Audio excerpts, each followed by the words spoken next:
Hello बच्चों, आइए प्रश्न को देखते हैं। उस गोले का सदिश समीकरण ज्ञात कीजिए जिसका केंद्र है 2, -3 और 4। मतलब केंद्र के निर्देशांक दे रखे हैं तथा त्रिज्या 5 इकाई है।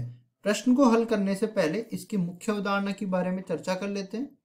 मुख्य अवधारणा तो देखिए, जब भी हम लोग किसी गोले का सदिश समीकरण निकालते हैं उसके लिए अपने पास एक सूत्र होता है, आर सदिश माइनस में सी सदिश।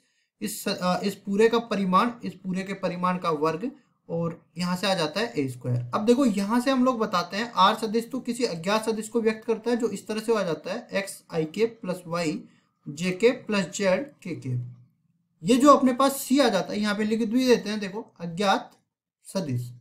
और अब चलते हैं हम लोग सी में। तो सी सदिश ये निरूपित करता है केंद्र के सदिश को, केंद्र सदिश। और ये हम लोग मान के चलते हैं, मान लिया कि ये बराबर आ गया x1 आई के प्लस y1 जे के प्लस z1 के। और a जो है अपने पास त्रिज्या को निरूपित करता है, a त्रिज्या आ जाएगी। अब देखिए, हम लोग पहले तो इसका सदिश समीकरण निकालते हैं और ये सूत्रों का उपयोग करते हैं हम लोग कार्तीय समीकरण भी निकाल के आपको बता देंगे। तो यहाँ से देखो, अज्ञात सदिश तो इसी तरह रहेगा आर सदिश। और मैं सी सदिश की बात करूँ तो केंद्र सदिश अपने पास बन जाएगा। निर्देशांकों से देखो सदिश का निर्माण करते हैं तो 2 आई केप माइनस में 3 J cap plus 4 K cap. और ए सदिश ए जो त्रिज्या है वो 5 इकाई के बराबर है। तो यहाँ पे इस सूत्र में मान रखते हैं तो अपने पास बन जाता है इस तरीके से। देखो, आर सदिश माइनस में 2 I cap minus 3 J cap plus 4 K cap, ये बन जाएगा अपने पास। और उसके बाद इसके परिमाण का हो जाएगा वर्ग, बराबर हो जाएगा 5। इसको आगे हल करते हैं तो ये इस तरह से बनने वाला है। देखो, आर सदिश माइनस में 2 आई के प्लस 3 जे के माइनस में 4 के 2 आई के प्लस 3 जे के माइनस में 4 के इस पूरे का ये सदिश जो बना, इस पूरे के परिमाण का वर्ग, और दूसरी तरफ 5 का वर्ग हो जाएगा।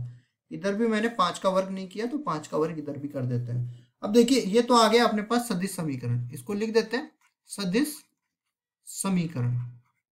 और केवल सदिश समीकरण हमने निकालना था तो ये तो उत्तर तो अपने पास ये आ ही गया। अब देखो, इसका हम कार्तीय समीकरण निकाल के भी बता देते हैं।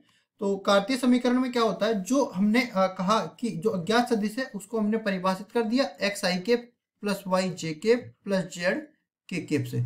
और यहाँ पे बन जाएगा माइनस 2 आई के प्लस 3 जे के माइनस 4 के इस पूरे के परिमाण का वर्ग, बराबर में हो जाएगा 25। इसको आगे सरल करते हैं तो x माइनस 2 गुणा में आई के प्लस वाई प्लस 3 गुणा में जे के प्लस जेड माइनस 4 गुणा में के इस पूरे के परिमाण का वर्ग, बराबर हो जाएगा 25 का। अब परिमाण लेंगे तो परिमाण ये बन जाएगा अपने पास x माइनस में 2 का वर्ग, मतलब आई केप के गुणांक का वर्ग प्लस जे केप के गुणांक का वर्ग प्लस के केप के गुणांक का वर्ग, और पूरे का वर्गमूल, और साथ ही साथ परिमाण का वर्ग है तो परिमाण का वर्ग इस तरह से ले लेंगे, बराबर में हो जाएगा 25। वर्ग से वर्गमूल हट जाएगा तो ये बन जाएगा x माइनस में 2 का वर्ग प्लस वाई प्लस 3 इस पूरे का वर्ग प्लस जेड माइनस में 4 इस पूरे का वर्ग, बराबर में 25। अब देखो, ये भी अपने पास कार्तीय समीकरण है जिसमें यहाँ पे ये 2 -3 और 4 ये अपने पास बन जाएंगे केंद्र के निर्देशांक, और जो 5 इकाई है ये अपने पास त्रिज्या बन जाएगी। या इसको खोल के लिख सकते हैं, देखो एक्स स्क्वायर यहाँ से आ जाएगा, वाई स्क्वायर यहाँ से आ जाएगा, जेड स्क्वायर यहाँ से आ जाएगा।